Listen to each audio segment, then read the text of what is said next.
Lawan Corona, Desa Monmane lakukan penyemprotan disinfektan mandiri.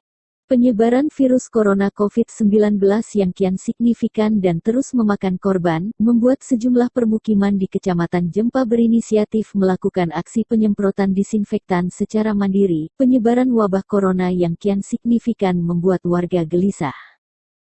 Hari ini, Senin, tanggal 30 Maret tahun 2020, kita fokus menyemprot area jalan, rumah warga dan menasah di Desa Monmane. Tujuan kami ialah memberikan rasa nyaman untuk warga sehingga psikologinya terjaga, ujar Kepala Desa Zakaria Abdullah.